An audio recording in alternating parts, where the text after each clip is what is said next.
Hi everyone, welcome back. If you're new here, my name is Lauren, and today I am going to be showing you all of the books that I bought on my birthday.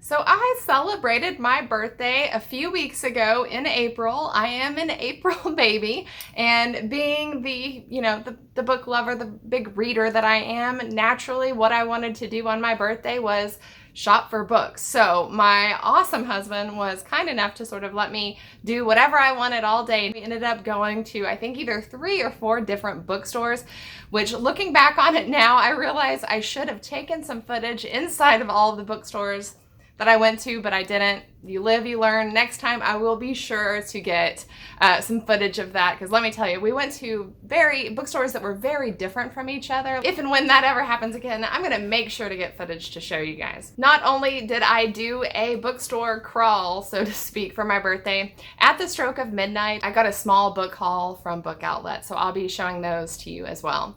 There aren't a ton of books here, but all of them I am really excited about, and I can't wait to get to all of them, so let's just jump right in and look at my birthday book haul. So through the magic of video editing, you do not get to see the fact that I have been sitting here trying to decide what order to talk about these in for like 10 minutes. And I don't know that there's any great way. I think what I finally settled on is going in the order of the covers and how much I like them. I think I'll start with the cover that I like the least and work my way up to the cover that I like the most. That seems like as good of an order as any, so let's get started. The first book that I bought for my birthday was Full Moon, which is the second book in the Dresden Files series.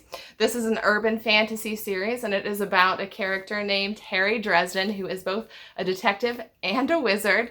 I read the first one, Stormfront, I think a couple months ago, and really enjoyed it. They're kind of corny, but like in a really good, lovable way. I had so much fun reading it. Basically, Harry Dresden just, he solves these sort of paranormal crimes or whatever.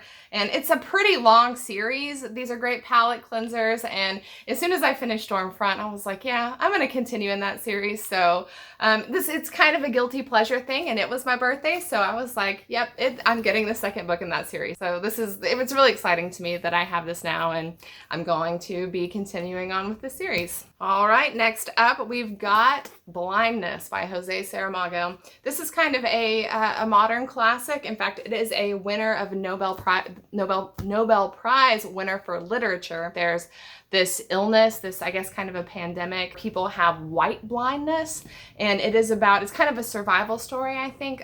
All the people who have this are sort of shepherded into this mental hospital, but there's some pretty sketchy people who are perpetuating a lot of crime inside of this asylum. From what I understand, this is a really important work of literature. And in fact, coming up, I think my husband and I are both going to read this book and then have a discussion over it, which I will film and post as a video for all of you to watch. You guys have not met him yet, and I think that this is the type of book that I think that he and I would both really enjoy discussing with each other. So that should be a fun time. But look for that coming up in the next couple of months. Next up in the haul, we have got The Promise Neverland, the second book in the series of the Promise Neverland manga by Kaiju Shirai.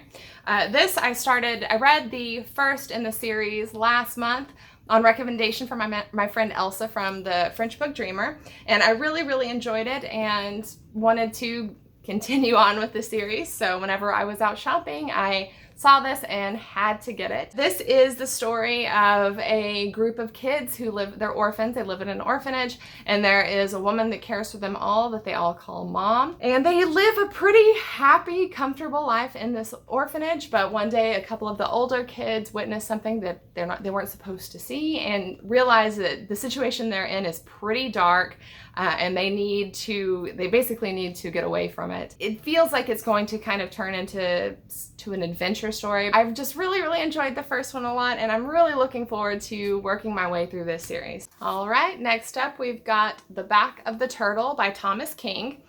This is a book I actually picked up because I want to say it's Books in Lala. I saw that she had picked this book up, and I saw it on Book Outlet and read the synopsis, and I was like, oh yeah, I think this sounds like something that I would be really interested in reading. It sounds like it has some kind of magical elements to it, but I think this is really more of a literary fiction novel. This is the story of a man who I guess he's a scientist, and he abandons his laboratory and goes back to this reserve that his family lives on, and he returns there to find that all of the people are missing, or they're just gone. I think there's been some sort of environmental disaster that he somehow helped contribute to as a scientist, and has returned to this place of his childhood to drown himself in the sea. But as he goes out to do this, he sees a woman who is flailing around in the water and goes out and saves her, and then is all of a sudden saving people who are coming up out of the water. So it sounds like it's almost has some sort of parable qualities to it. I thought it sounded really interesting, and I thought the cover is so cool and intriguing to me. So when I saw they had this on Book Outlet, I had to pick it up. Next we have The Spirits Up by Todd Babiak, I think is how you say it. I really like, this is just, I don't know, there's something about that is so intriguing to me. I really love this cover. This sounds like it has a lot to do with like kind of family dynamics, and a family that they're all sort of holding some secrets. And I think this is a little bit kind of a magical realism type of story. On Halloween night, it says, an accident kicks off a series of terrifying hauntings in the family's beautiful historic home. And the ghosts want something. I don't know, that's pretty enigmatic to me, and I don't know, the sound of that really pulled me right in. So between that description and the look of it, yeah, I am really excited to get to this one. All right, next up we have The Country Life by Rachel Cusk. This is a cover buy for me, and I realize it's just, the horse is tiny. I saw this book and I was like, I have to have that. I have a gut feeling this is going to read very similarly to The Remains of the Day, which I actually did really love and recently reviewed in my favorite literary fiction books video from a couple weeks ago. It's about a woman who goes out to the country to be an au pair for this very wealthy family at their beautiful country estate.